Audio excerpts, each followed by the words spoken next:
गाजे बाजे के साथ नई दुल्हन का स्वागत किया जा रहा था। दर्शना देवी हाथ में आरती का थाल लिए उसके दरवाजे तक पहुंचने का इंतजार कर रही थी। घर के अंदर मंगल गीत गाए जा रहे थे। कुछ औरतें दर्शना देवी के साथ खड़ी हुई आपस में नई बहू के विषय में चर्चा कर रही थी। कुछ देर बाद चंद्रिका अपने ससुराल के दरवाजे पर आंखें झुकाए सकुचाई सी गठबंधन से बंधी हुई अपने पति शेखर के साथ खड़ी हुई थी। सुर्खलाल लहंगे के साथ 16 श्रृंगार किए चंद्रिका के सौंदर्य पर मोहित हो शेखर उसकी ओर ही देखे जा रहा था। ये देखकर दर्शना देवी की प्रसन्नता का कोई पार ना था। सर्वप्रथम उन्होंने नवविवाहित दंपति की आरती उतारी और फिर उसके बाद गृह प्रवेश की विधि पूरी करने के लिए चावलों भरा चांदी का कलश चंद्रिका के आगे रख दिया। चावल के कलश को अपने दाहिने पैर से अंदर की ओर गिराने के बाद चंद्रिका शेखर के साथ घर के अंदर एक कदम रखती है। तभी एक औरत चांदी की परांत में घुला हुआ लाल रंग लाकर चंद्रिका के आगे रख देती है। उस परांत के आगे एक सफेद रंग की चौड़ी कपड़े की पट्टी बिछा दी जाती है।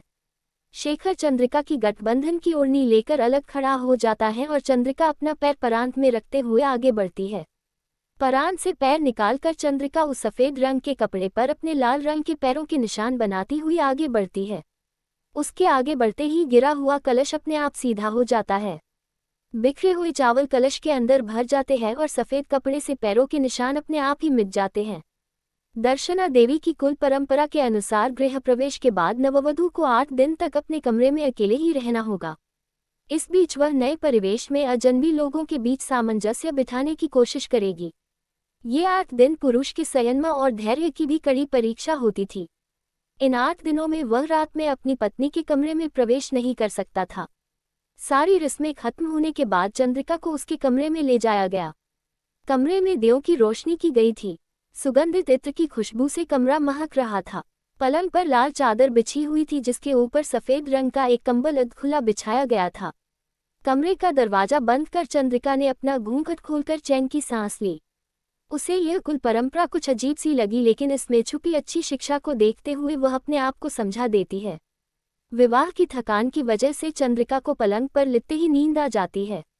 अचानक से आधी रात को चंद्रिका की नींद खुली। उसे चूड़ियों की खन खन सुनाई दे रही थी। उसने उठकर देखा तो वहां बिल्कुल उसके जैसे कपड़े पहने हुए एक और दुल्हन बैठी थी जिसके चेहरे पर घूंघट पड़ा हुआ था। चंद्रिका उसे अचानक से अपने कमरे में देखकर डर गई थी।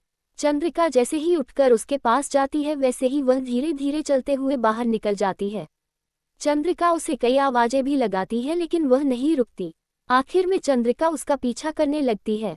उस दुल्हन का पीछा करते हुए जब चंद्रिका अपने कमरे से बाहर भागती है तो वो देखती है कि वह एक महलनुमा हवेली की सबसे ऊपरी मंजिल पर खड़ी है। इस हवेली में कितनी मंजिल थी, किसी के लिए भी कह पाना संभव नहीं था। इस मंजिल पर खड़े होकर चंद्रिका को नीचे की सभी चीजें चींटी जैसी नजर आ रही थी। इस हवेली की हर मंजिल हूबहू एक जैसी थी। पूरी हवेली लाल रंग के पत्थरों से बनी हुई थी। इस वर्गाकार हवेली की हर मंजिल पर 40 कमरे थे। हर एक तरफ 10 कमरे बने हुए थे।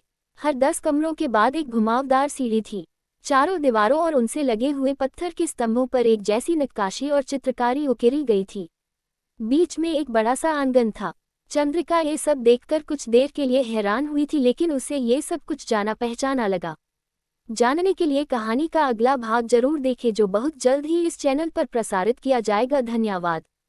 Folded hands subscribe folded hands.